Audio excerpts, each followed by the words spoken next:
Sports Professor Rick Horrow, beyond the scoreboard, inside the trillion-dollar business of sports, all the way from all the majors. I'm over here in Europe this week in Austria for the beach volleyball major championships coming to Fort Lauderdale in February. It is in Vienna, Austria now. After Carnoustie, after the senior championship at St. Andrews, it is a big time across the pond, but we have a lot of stuff going on this side of the pond as well, and we have some special NFL perspective and guests as training camp is opening. Can't wait. It's already here. If you want to learn about all of our items, the 15 top items, 5 tech, 5 philanthropy, power of sports, NBCWashington.com, at Rick Horrow, RickHorrow.com, HorrowSports.com. We all have it, and subscribe to our Apple Podcast, iTunes feed. Look for us on Stitcher, Google Play, Audio Boom, and all of those places.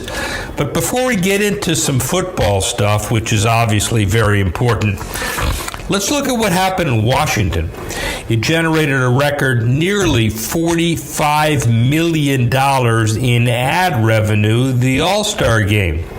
Marketing Dive talked about lower viewership number on Fox and ad revenue for baseball's midseason All-Star Game, however, surpassed that of any other major league sport this past year.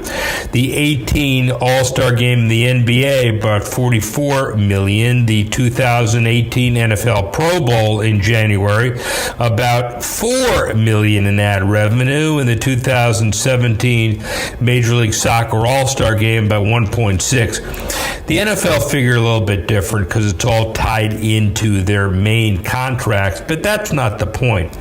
Baseball tends to have an older viewership crowd and more fans attracted to traditional television as opposed to digital streaming. One of the reasons that advertisers are still motivated to purchase ad space at high and expensive rates.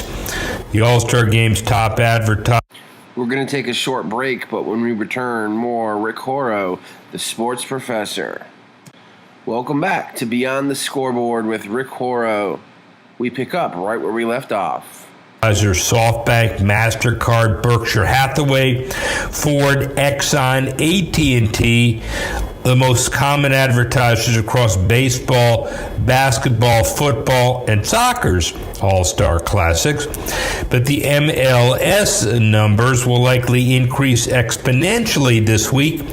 The league convenes its annual All-Star Game on Wednesday, Mercedes-Benz Stadium in Atlanta. Juventus, popular new destination featuring a marquee team, and a World Cup bump will also help. Let's talk about the NFL. Yeah, training camp started, but an agreement between the NFL and Players Association continues to be worked out. League owners have been instructed to say little regarding the new anthem policy put in place the other month. Cincinnati Bengals owner Mike Brown, for example, confirmed the notion. The league and the union talking about this were instructed to stand down while it's going on. I'm not going to sit here and stir the pot. They don't want to hear from me. They don't want to hear from me right now, Brown says. And having had none of his players kneel during the national anthem last season, Brown was not forced into the public spotlight as much as some of his fellow owners were, though it's not an easy situation for anyone involved across the NFL. The overall sentiment is this year's anthem issue caused fans to disengage with the league. This year could ultimately prove similar to last year. The anthem policy remains controversial among players and fans, but the new guidance maybe doesn't apply to Stephen and Jerry Jones, who've emphatically stated they expect all players to literally toe the line and stand for the anthem or risk punishment. The NFL may have something to say about this, and soon, hopefully, the NFL and Players Association clearly get it together. Let's look at South Florida. As NFL training camps get underway in earnest, the Dolphins in line to receive a windfall from local government. The Miami Herald says the Dolphins and Miami-Dade County agreed to an extension of an existing 20-year subsidy agreement that could deliver the team an extra $58 million in exchange for moving its training camp from Davie to a new $70 million facility in Miami Gardens. The original proposal listed on the county commission agenda had a more modest boost for the Dolphins as a reward for moving its headquarters out of Broward County. But the original proposal could have earned the Dolphins an extra $12 million. One commissioner introduced a last-minute legislation to dramatically change the proposal by extending the existing deal for another 10 years, adding $58 million to the potential payout through 2046.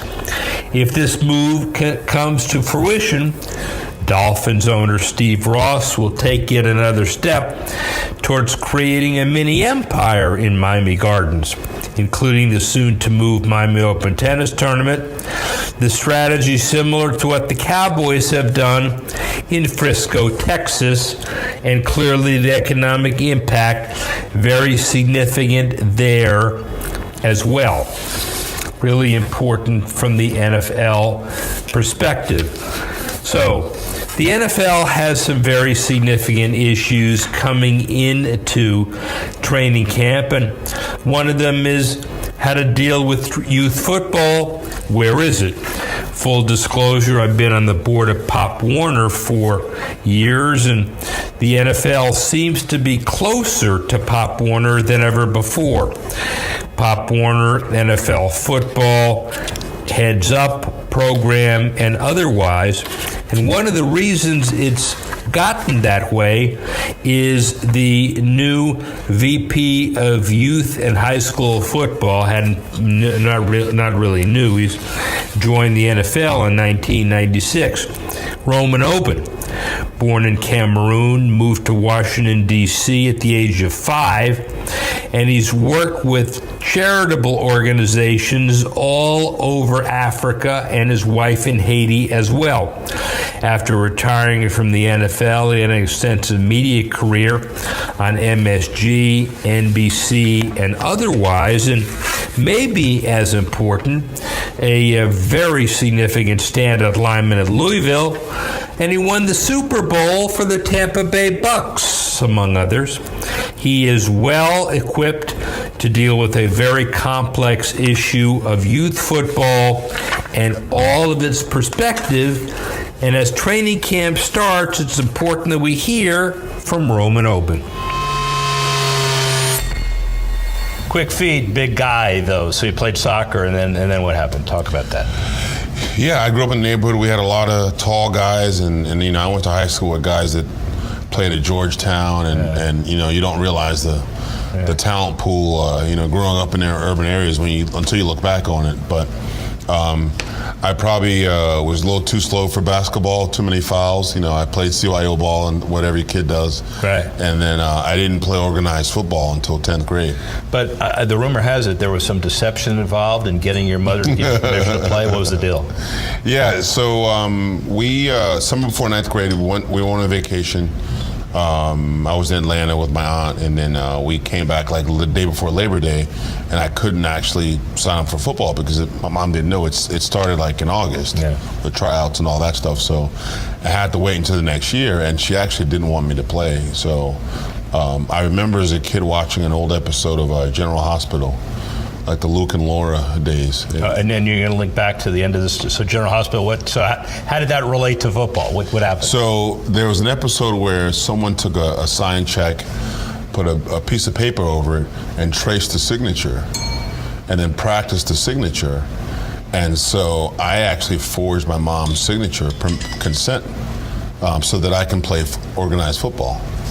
And so she didn't know that I was playing football until I think someone called her to ask if she could volunteer. will she be volunteering this year as a mom, for the concession Right. stand for the varsity games because it was JV. Right. And she's like, well, what concession stand? He's like, what are you talking about? I said, well, your son's on the football team. He's like, no, he's not. And then so we had to have a little discussion. She thought I was going to the library and I was actually going to football practice. And at what point in your career did you decide to take the fork of an athlete versus a bank forger? Which one? Where were you going there? All my signature forging stopped at that moment. So God bless you. No longer did I engage in that activity. Which is also good for the Bucks and everybody else you played for, right? Louisville and all of that. Exactly. So Louisville and Bucks and Super Bowl and your history is incredible. But the on-field, off-field dynamic, you're obviously very well academically trained and you understand what it meant to be a successful business person as well. When did that all start?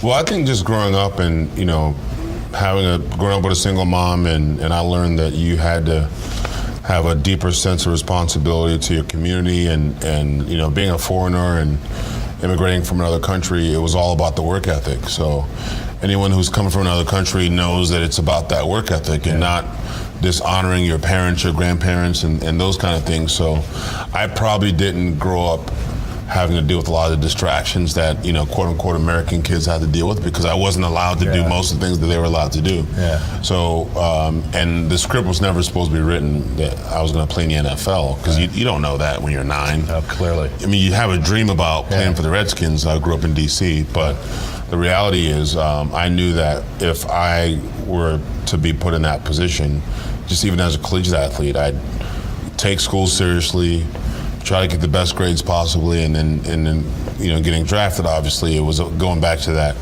having a deeper sense of responsibility, doing charity work, and just using your platform to do good things. And I would say most athletes do good things. Well, we'll talk about the specific good things that you're doing with your foundation. But at that fork, it's clearly not just people who are born in other countries and a sense of what they need to do to overcome or not. We're going to take a short break, but when we return, more Rick Horrow, the sports professor. Welcome back to Beyond the Scoreboard with Rick Horrow. We pick up right where we left off. Professional athletes or athletes who feel empowered and entitled versus ones that are a little more balanced. So advice for the kids that are out there who realize that, we could be, we couldn't be. What's the path to success as far as keeping the focus? Well, it's hard to, and I think going back to the third world country work ethic thing, that's obviously my story and I took ownership of that, but I would say in this year, in 2018, 2019, you still have to take ownership of your own narrative. You still have to work for things, not expect them, no matter what opportunities your parents provide you. I think as a parent, you have to be realistic with your kids about their expectations. I think that's where you start to just build confidence in kids. And the things that you learn in football, the whole getting knocked down and getting picked back up again, like if you really believe that in life, if you really practice that, like you'll actually be a lot more successful than people who weren't a part of that. Right, now, type of sports. Now you come full circle. Now you're pro, Super Bowl champion, college, all of that, and you're inside the NFL as the VP of Youth and High School Football. What was appealing to you to take this and kind of what are your responsibilities today? Well, back in 2010, 2011, I'd been out of the NFL for a couple of years at that point. I was doing a lot of things in the community. I was coaching my kids. I was starting, flag business and trying to, kind of forge my place in the marketplace. And I was doing a lot of different things. And then there became an opportunity for me to work at the league office, to come in as director of player health and safety in the youth football vertical. And I felt like I selfishly wanted to say, how can I create a better environment for my kids when they get older, because they were playing football and they were in the middle of it, right? Then I had an 8th and a 5th grader at the time. And so I saw the discussion was inherently negative about football.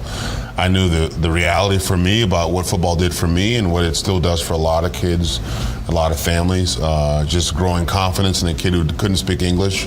I mean, I I learned watching Happy Days and Three's Company and all those sitcoms. That's the way you learned English? Well, that was how I practiced. But by the way, you've come a long way since then. Just so you understand. But I think there's a narrative, obviously, about football participation now. But I think that the reality is, you have to make the choice about what's best for you at your dinner table, not based on a New York Times article or any media article, any narrative, but make the decision based on what's important for you. But in 2011, you were faced with having to make sure your kids were growing up right. Yeah. But yet you also saw the numbers, Pop Warner or otherwise, the declining participation in youth football. But yet you went further. You tried to create programs to actually build it up, which got the NFL's attention. So what motivated you to actually sit there and do something about it? Well, again, again, my kids were younger at the time, and they played flag, and I felt like the volunteer dads, so to speak, weren't exactly doing everything the right way.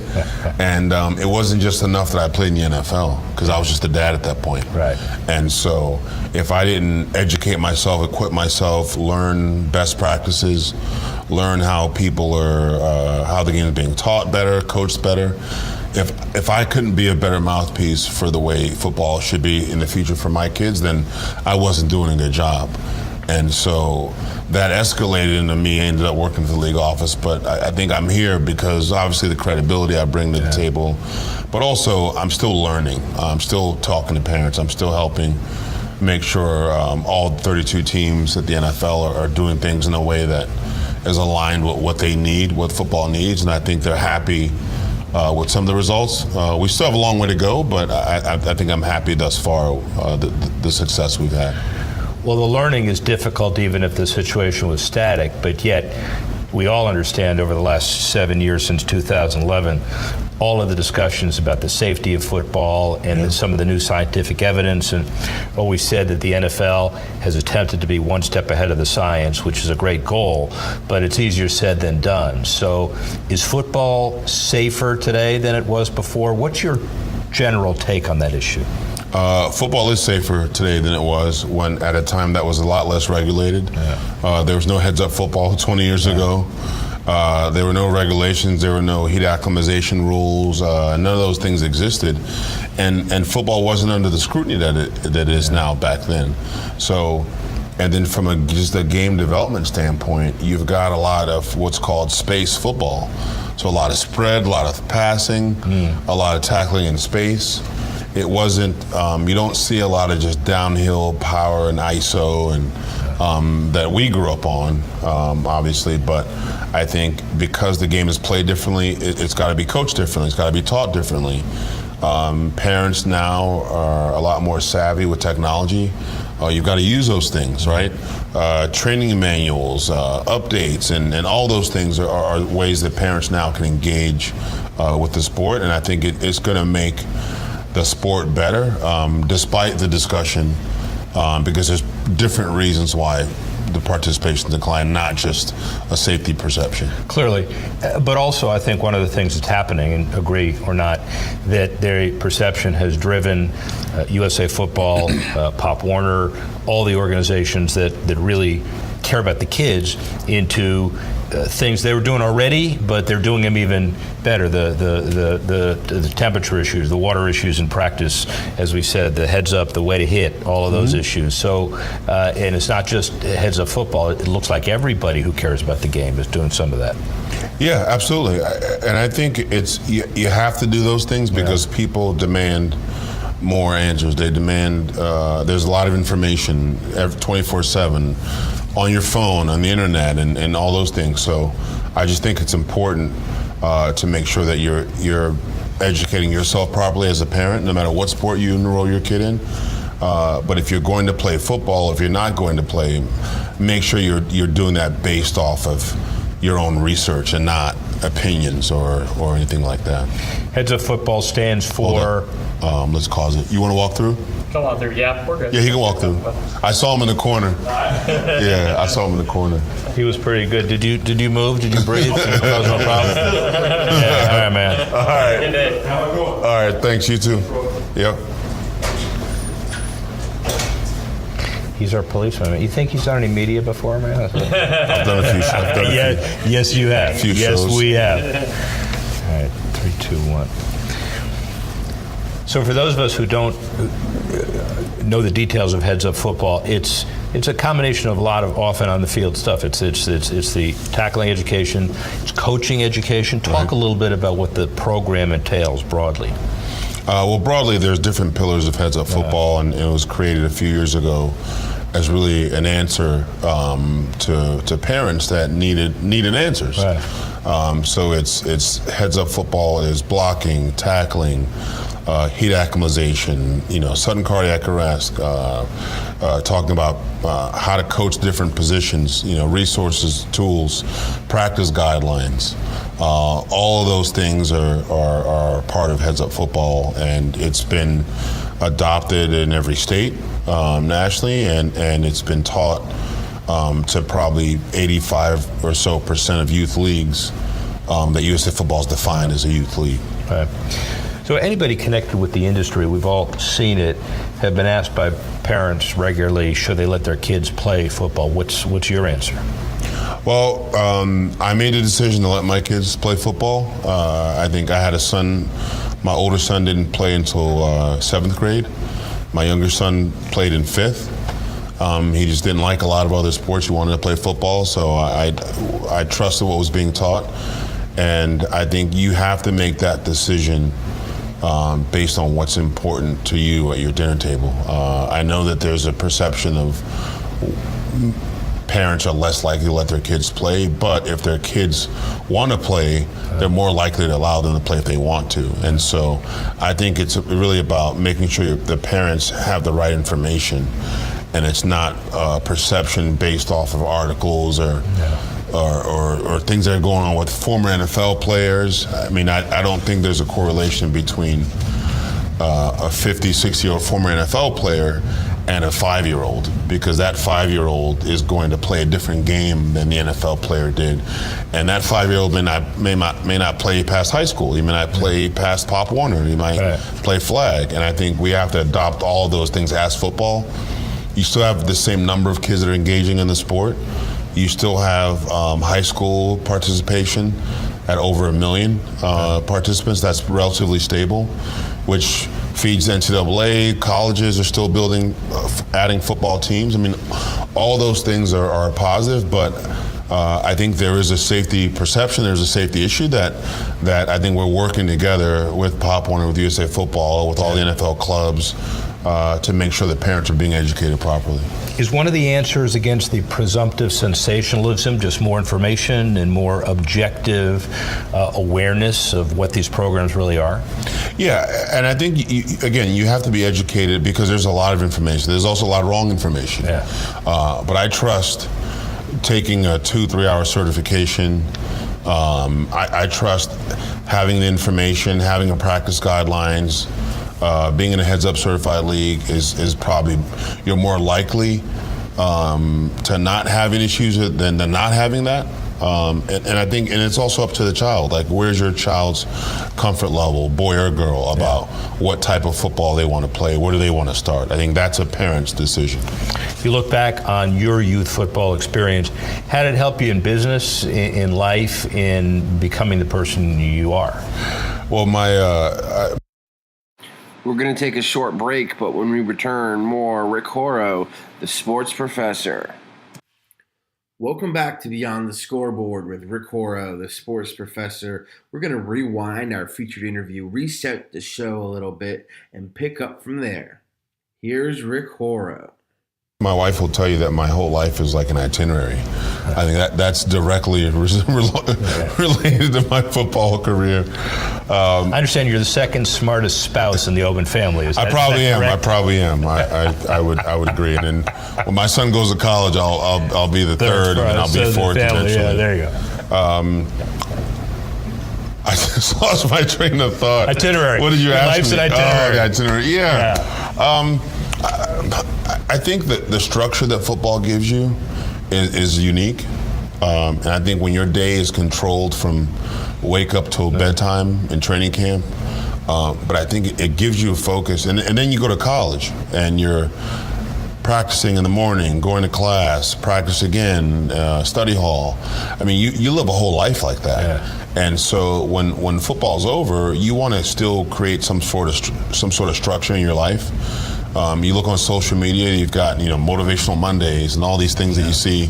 But when you grow up in a locker room, it's all character leadership quotes all over the building. It's all buying in. It's all being accountable to the team. And that's why a lot of football players, a lot of student athletes become great salesmen. They become great people in the financial sector, banking, those result-oriented professions.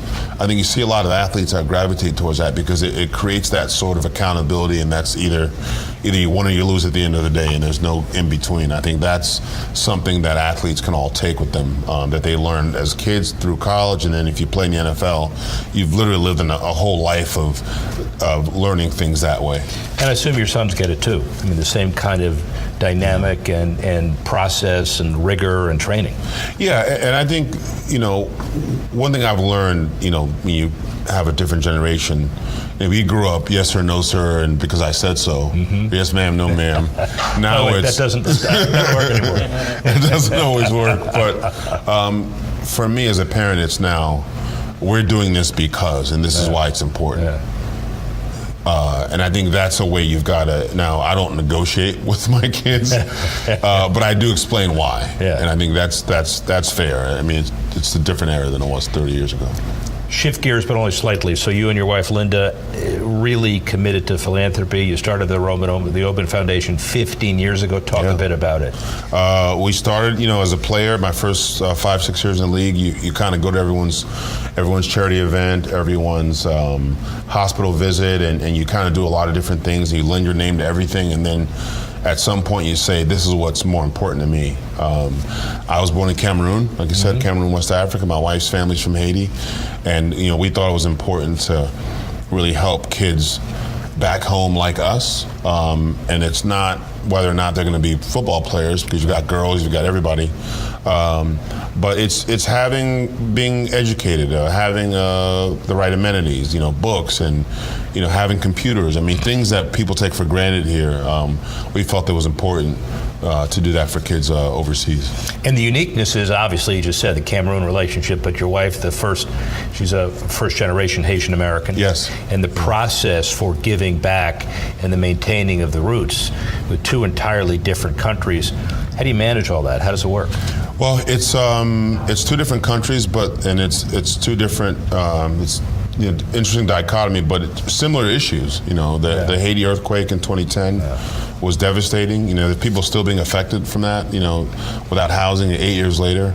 Obviously, Cameroon is a third world country, and you don't have the extreme famine like you do in certain countries and some of those issues, but you do just have a lack of resources. So if you have the ability, you put your powers together, have your own resources, borrow and have other, she led drives to donate clothing and materials and books, and every year we do something like that. And you go to each other's stuff?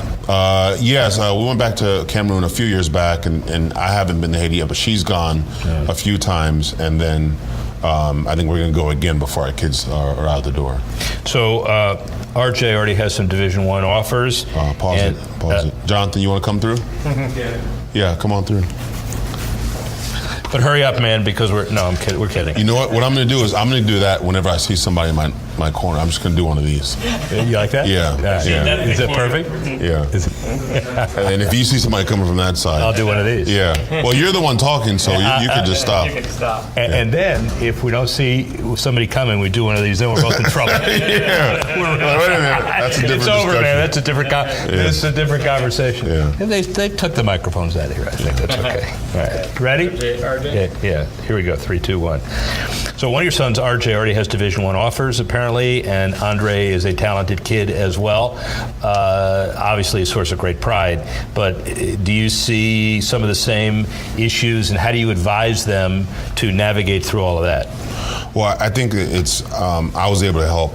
And maybe he'd probably tell you better than I could, but just helping your kids deal with the attention. I didn't grow up with a dad that played in the NFL, obviously, but I think when he did, and going into high school and everyone knowing who he is and all that stuff, knowing who I am rather, I think, there were some challenges there. I think just getting along with people and finding out who your friends are. And when you kind of grow up in this homogenous environment, and now you go to this school or just don't know anybody. But I think he's handled it well. I think I stay pretty process-oriented, making sure that they stay committed to a process and believe in themselves, and things aren't going to be easy at all. I mean, things are going to suck sometimes. They just are. Sure. And you just got to get through it. And that's the part about being a teenager. And that takes you into young adulthood and hopefully adulthood. And I think you and I are probably still trying to grow up, so maybe that we need to take our advice sometime. I think we got to start thinking about growing up, but I think we can. And wait till, if the kid continues the upward trajectory, the agents come to your house and you start interviewing the agents. Can't wait for any of that. Oh, that would be a good problem to have, but I think it's an honor just to say that you can go to college to a high academic institution on a athletic academic scholarship, and it shows a lot of hard work's paid off. And I mean, and I'm really proud that I've ran my own race, and I'll be happy and support my boys when they run theirs. So 5 years from now, what are you doing? What's your life look like 5 years from now? Man, you want to keep serving and leading the game and doing things that make sense for you, and hope just that you're making an impact. And if it's done in a corporate setting and this type of environment, that's great because people see your work. And if it's not done in that, that's fine too. But I think there's a lot of opportunity, and we still have a lot of work left to do to really kind of reshape the perception in this youth sports landscape, youth football. Well, that's important, but there's one other add-on to all of this. As we hear you think through some weighty issues of the day as a former player, a minority, which is also very important, but there's a legacy in this game, and there are people that are going through some turbulent times now, and the game needs some thinkers who have access to the top officials at the league level, team level as well.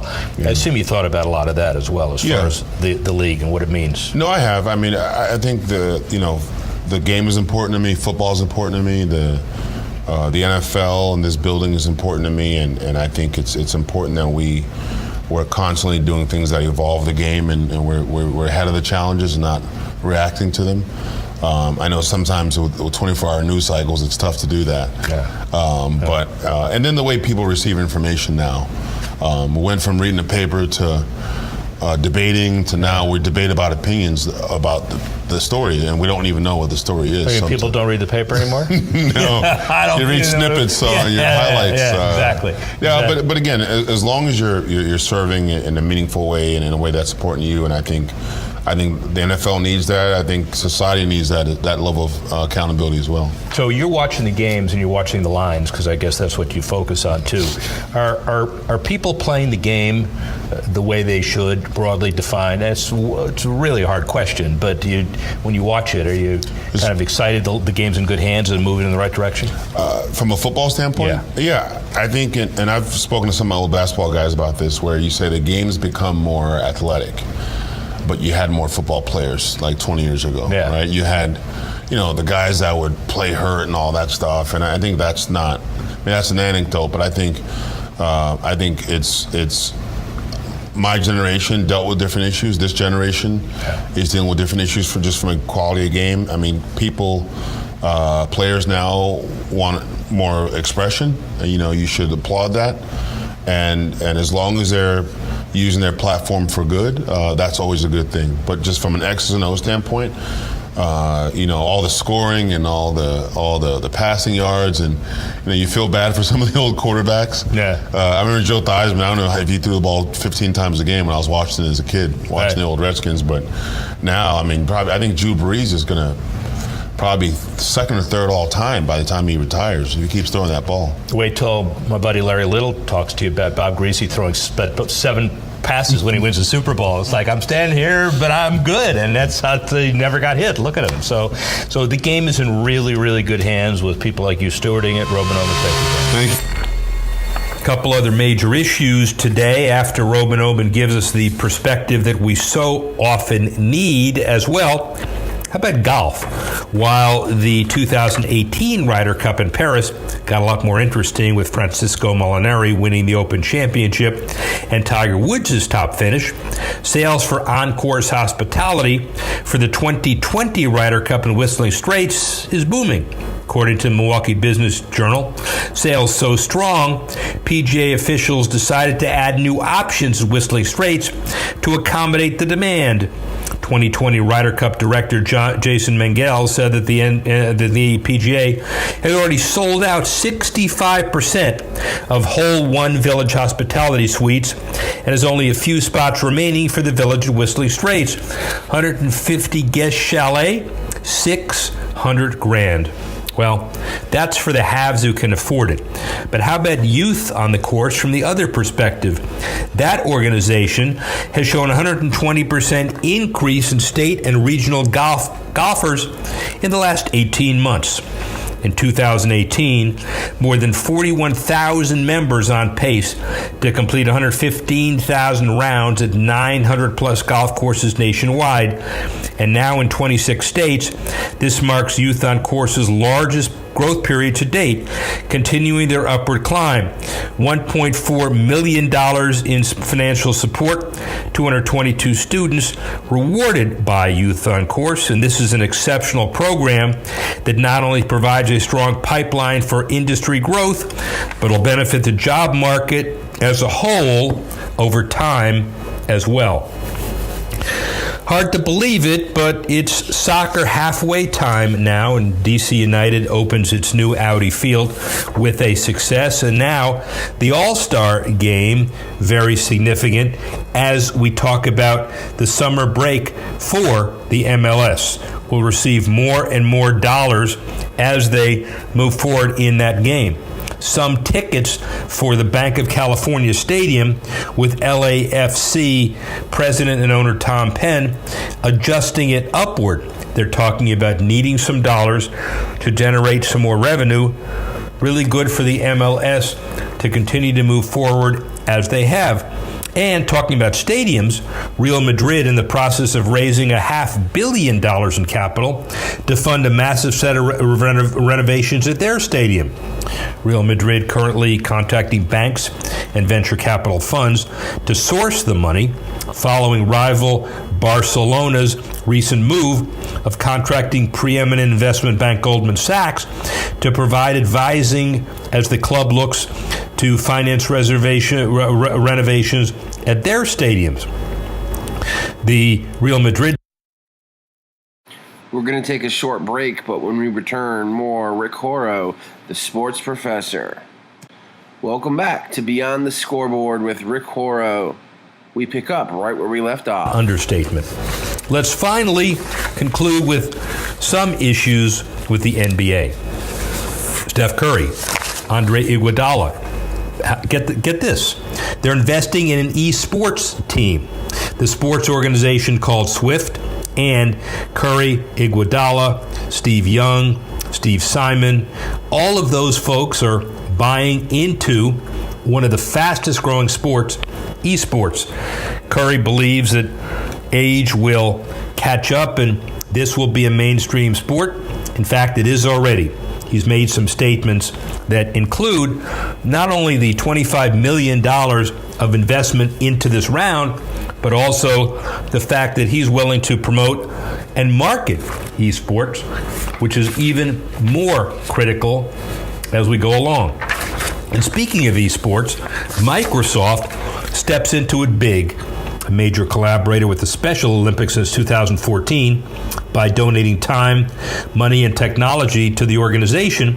This year, though, the technology company took on a much larger role as a premier partner and brought something entirely new to the innovative relationship.